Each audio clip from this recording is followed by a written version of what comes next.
Jama'a assalamu alaikum, sunana Hassan Sadiq Muhammad Mai Gatari, jami'in hulɗa da jama'a na hukumar hana sha da fataucin miyagun ƙwayoyi na ƙasa wanda aka fi sani da NDLEA reshen jihar Kano. To alhamdulillah, wannan jarkoki da kuke gani a jere ga sunan ba manja ne a ciki ba kuma zuma bace a ciki. Wannan ruwan kodin ne a cikin waɗannan jarkoki, inda Allah ya ba ma jami'anmu nasarar cafke waɗannan kaya tare da masu kayan a kwanakin baya. Babu shakka kamar yadda muke faɗa muku tun zuwan Kwamanda Abubakar Idris Ahmad, babban jami'inmu a nan jihar Kano, ya yi ƙoƙarin tsananta da ƙarfafa shingayen bincikenmu don ganin waɗannan abubuwa da ake shigowa da su a lalata mana matasanmu ba a ci gaba da shigowa da su ba.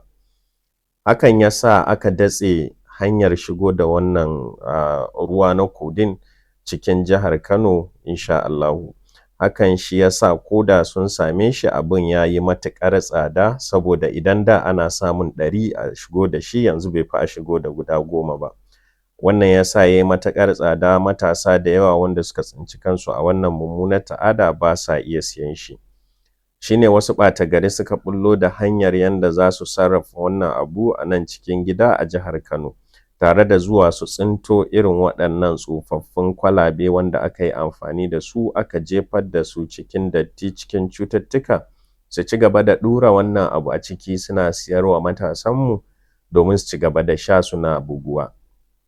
Wannan shi ne 10 da 20 kenan. Ga cututtukan da suke tattare da waɗannan kwalabe, ga cututtukan da shi kansa wannan kodin zai haifar musu. Sukan yi duk wasu dabaru don ganin sun guje makaman hukumarmu a nan jihar Kano, but alhamdulillah a koda yaushe addu'o'inku sukan sanya Allah ya ɗora mu a kansu ya kuma ba mu sa'ar cafke su. Sukan nemi sabuwar stika su lilliƙa a waɗannan abubuwa duk don su nuna cewa wannan abun fa sabo ne.